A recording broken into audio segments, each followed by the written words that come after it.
दोस्तों, ईश्वर का वास तो हम सभी के हृदय में होता है। ईश्वर सृष्टि के कण कण में वास करते हैं।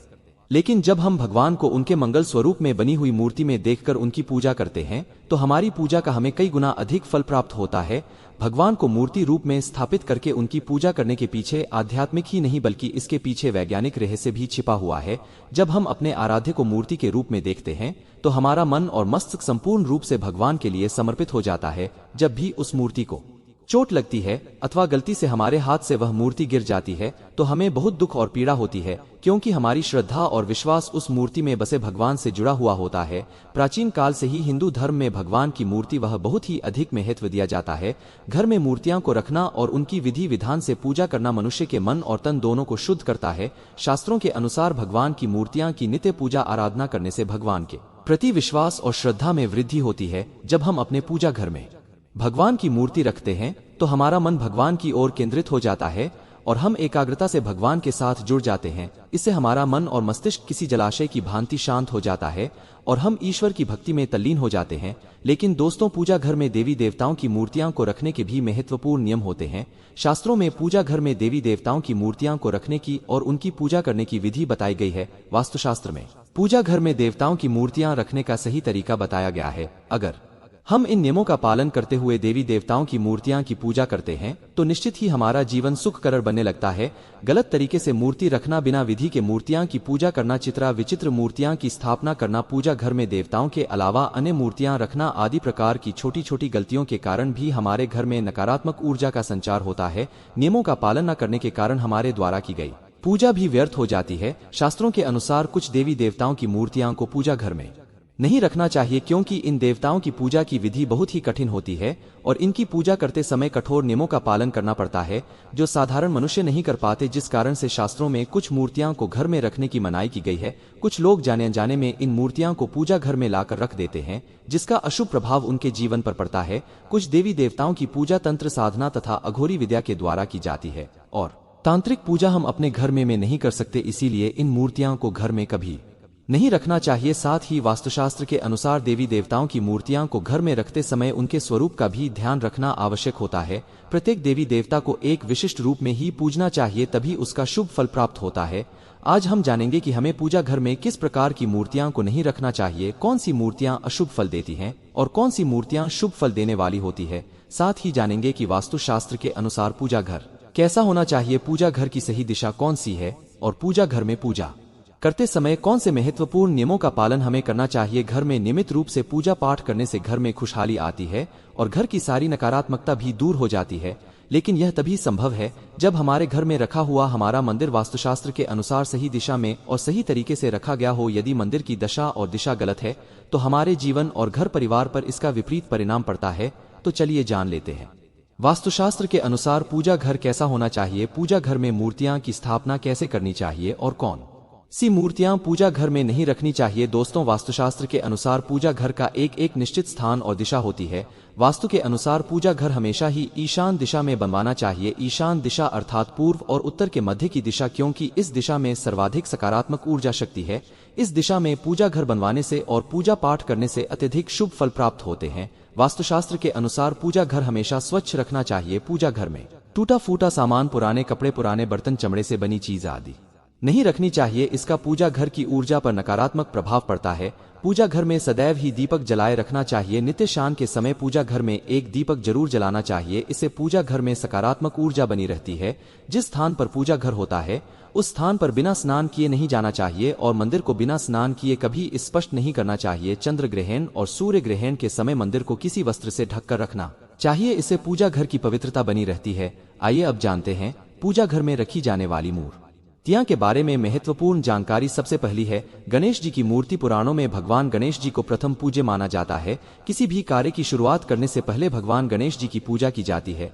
पूजा घर में गणेश जी की एक ही मूर्ति रखनी चाहिए, एक से ज्यादा गणेश जी की मूर्ति नहीं रखनी चाहिए। वास्तुशास्त्र के अनुसार गणेश जी को मां लक्ष्मी के बाईं ओर रखना चाहिए और मां सरस्वती को देवी लक्ष्मी के दाहिनी ओर रखना चाहिए। जिस स्थान पर माता लक्ष्मी, गणेश जी और मां सरस्वती की ऐसी तस्वीर अथवा मूर्ति होती है उस स्थान पर कभी अज्ञानता, दरिद्रता और संकट नहीं ठहरते हैं। ध्यान रहे, गणेश जी की मूर्ति लेस्टर ऑफ पेरिस से बनी हुई ना हो। गणेश जी की खड़ी हुई अथवा नाचते हुए गणपति की मूर्ति नहीं रखनी चाहिए। गणेश जी की विराजमान अवस्था में आशीर्वाद देती हुई मुद्रा में की रखना शुभ होता है। दोस्तों, माता लक्ष्मी की मूर्ति घर में होना बहुत ही आवश्यक होता है। माँ लक्ष्मी धन संपत्ति और सुख समृद्धि प्रदान करती है। जिस स्थान पर उनका वास होता है उस स्थान पर कभी दरिद्रता नहीं आती है। इसीलिए पूजा घर में माँ लक्ष्मी की मूर्ति जरूर होनी चाहिए। लेकिन मां लक्ष्मी की मूर्ति रखते समय शास्त्रों के नियमों का पालन करना अत्यंत आवश्यक होता है।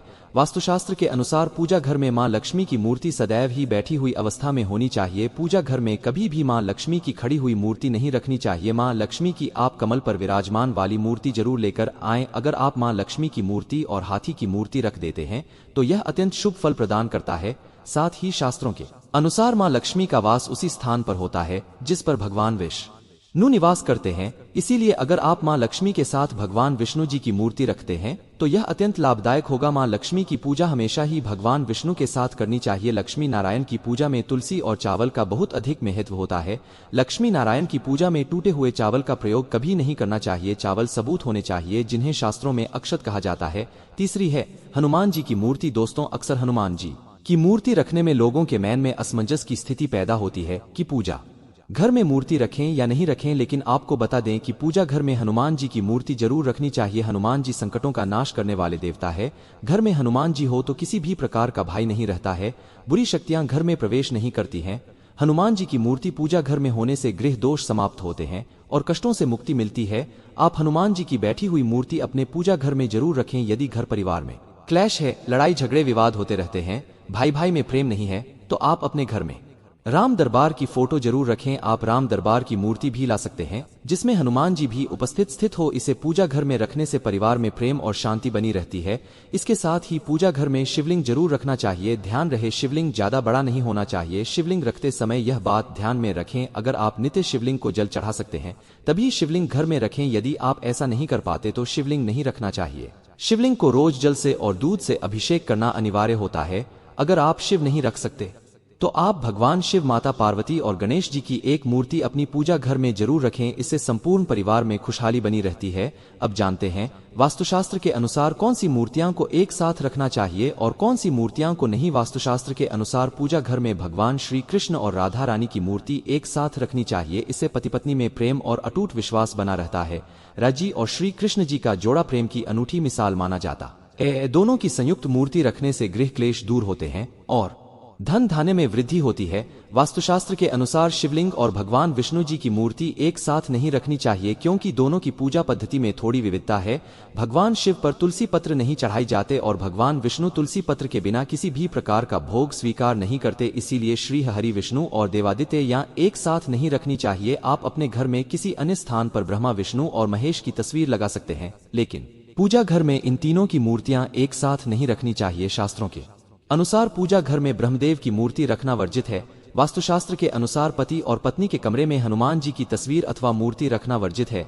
अगर कोई व्यक्ति अविवाहित है तो वह अपने रूम में हनुमान जी की मूर्ति रख सकता है, लेकिन विवाह के बाद हनुमान जी की तस्वीर नहीं लगानी चाहिए। हनुमान जी ब्रह्मचारी है, उन्हें ऐसे स्थान पर नहीं रखना चाहिए जिस स्थान पर प्रतिक्रिया की जाती हो। पति पत्नी को अपने कमरे में श्री कृष्ण और राधा जी की तस्वीर लगानी चाहिए। वास्तुशास्त्र के अनुसार पूजा घर में कभी भी मृत परिजनों की तस्वीर नहीं रखनी चाहिए। हमारे मृत परिजन भगवान नहीं है, उनकी पूजा रोज करना अशुभ माना जाता है। मृत परिजनों की पूजा केवल पितृपक्ष में ही करनी चाहिए। पूजा घर में मृत परिजनों की अथवा अन्य साधु संतों की तस्वीर भी नहीं लगानी चाहिए। पूजा घर का स्थान केवल आपके आराध्य का होता है, आपको केवल उनको ही सर्वोच्च स्थान देना चाहिए। वास्तुशास्त्र के अनुसार पूजा घर में कभी भी राहु, केतु, शनि देव, मां काली आदि की तस्वीरें अथवा मूर्ति भी नहीं रखनी चाहिए क्योंकि यह सभी देवता उग्र देवता की श्रेणी में आते हैं। इनकी पूजा तंत्र साधना से की जाती है। इनकी पूजा करना अत्यंत कठिन होता है और कोई भी साधारण मनुष्य इनकी पूर्ण विधि से पूजा नहीं कर सकता। इन देवताओं की पूजा में चूक होने पर अशुभ परिणाम प्राप्त होते हैं। इसीलिए पूजा घर में इन्हें कभी नहीं रखना चाहिए। लेकिन आप इनकी मानस पूजा कर सकते हैं। मन ही मन इनके मंत्रों का जाप करके भी इन्हें प्रसन्न किया जा सकता है।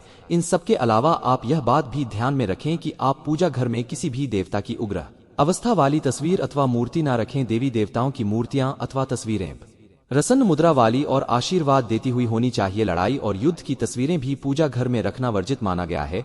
पूजा घर को नियमित रूप से स्वच्छ करते रहे ताकि पूजा घर का वातावरण पवित्र बना रहे। पूजा घर को कभी भी गंदा नहीं रखना चाहिए।